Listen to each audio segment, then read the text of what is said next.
दोस्तों तारीख थी 3 अक्टूबर, साल था 1996। बीकानेर के रहने वाले निहाल चंद बिश्नोई को अचानक पता चलता है कि जंगल में किसी ने 6 हिरणों को मार दिया है।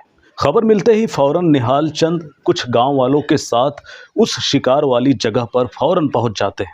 ये लोग शिकारियों को रोकने के लिए उन पर धावा बोल देते हैं। शिकारी इन लोगों को अपनी तरफ आते देख जो है इन पर गोलियां चलाना शुरू कर देते हैं और इस गोलीबारी में निहाल चंद बहुत ही बुरी तरह से जख्मी हो जाते हैं। जख्मी होने के बावजूद वो उस जगह को नहीं छोड़ते जहां पर मरे हुए हिरन पड़े हुए थे। आखिरकार शिकारियों को बिना हिरन के ही वापस लौटना पड़ता है। लेकिन दुख की बात यह है कि उस गोलीबारी में निहाल चंद जी की मृत्यु हो जाती है। साल 1999 में भारत सरकार ने निहाल चंद के इस बहादुरी भरे काम के लिए शौर्य चक्र से उन्हें नवाजती है। इसके साथ ही निहाल चंद जी एक ऐसे भारतीय बन जाते हैं जिन्हें सेना में ना होने के बावजूद भी शौर्य चक्र से नवाजा जाता है। हो सकता है कि बिश्नोई समाज के बाहर के लोग जो है इस कहानी से वाकिफ ना हो, मगर बिश्नोई समाज में निहाल चंद जी के इस बहादुरी को हर कोई जानता है। बाबा सिद्दीकी और सिद्धू मूसेवाला के मर्डर के बाद लॉरेंस बिश्नोई का नाम हर किसी के जुबान पर है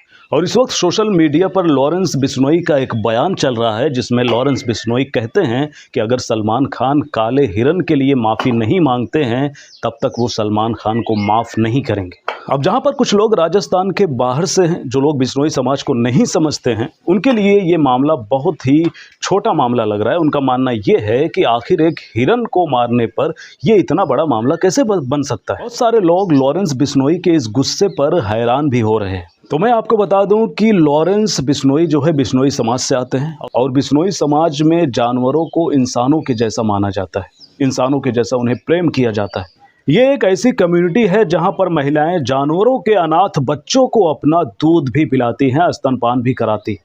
इतना गहरा लगाव होता है इन्हें जानवरों से। ये एक ऐसा कम्युनिटी है जहां पर ये लोग पेड़ पौधों के लिए अपना जान भी गंवाने के लिए तैयार हो जाते हैं, अपना सर भी कटाने के लिए तैयार हो जाते हैं। सन 1730 का एक और कहानी जिसे आपको जानना चाहिए। उस वक्त जोधपुर के राजा अजय सिंह को अपने महल के लिए लकड़ियों की जरूरत थी। तभी राजा के सैनिक जो है खेजरी का पेड़ काटने के लिए, एक गांव में खेजरी का पेड़ था, उसे काटने के लिए राजा के सैनिक पहुंच जाते हैं। ये बात अमृता देवी नाम की एक महिला को पता चलती है। जब उसे पता चलता है कि राजा के लोग जो है पेड़ काटने के लिए आए हैं, तब वो पेड़ पकड़कर खड़ी हो जाती है।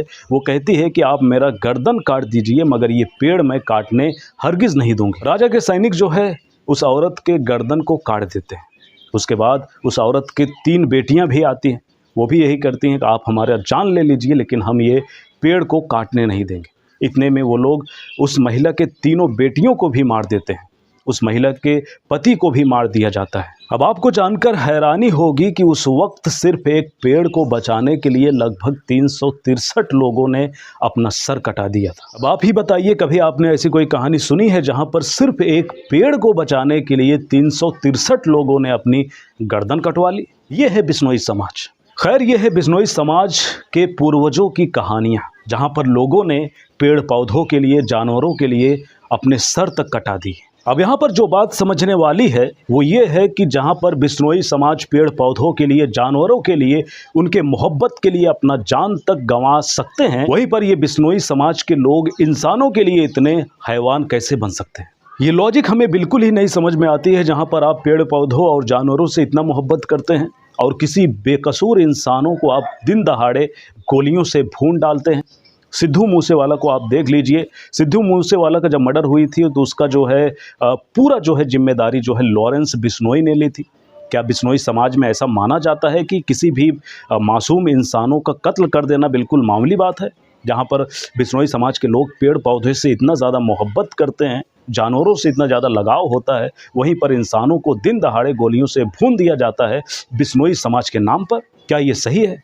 आखिर ये कौन सा समाज है जहाँ पर जानवरों और पेड़ों से इतनी मोहब्बत और इंसानों से इतना ज़्यादा नफरत?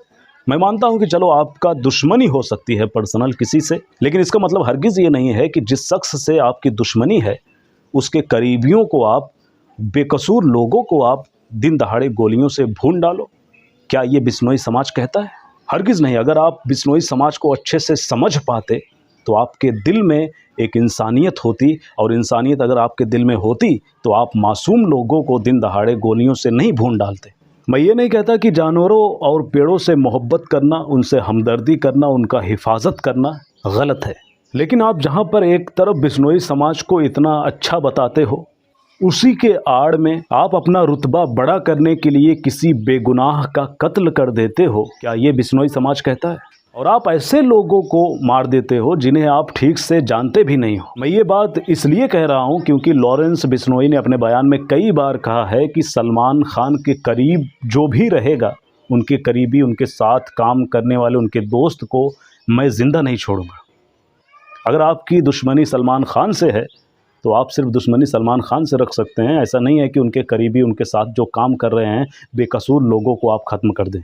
ये बिश्नोई समाज नहीं कहता है। अगर आपकी दुश्मनी सलमान खान से है तो आप बदला सिर्फ सलमान खान से ले सकते हैं। किसी बेकसूर इंसान को मारकर आप उससे बदला नहीं ले सकते। लॉरेंस बिश्नोई की हरकत से सिर्फ एक ही बात समझ में आती है, जहाँ पर बिश्नोई समाज प्यार, मोहब्बत, जानवरों से लगाव, पेड़ पौधे से लगाव का संदेश देता है, वहीं पर लॉरेंस बिश्नोई उसके आड़ में पूरे बिश्नोई समाज को गंदा कर रहा है। और मेरे हिसाब से लॉरेंस बिश्नोई बिश्नोई समाज के आड़ में हमदर्दी लूट रहा है और इतने बड़े सुपरस्टार यानी कि सलमान खान को टारगेट बनाकर अपना नाम जो है चमकाना चाह रहा है। इसकी हकीकत यही है।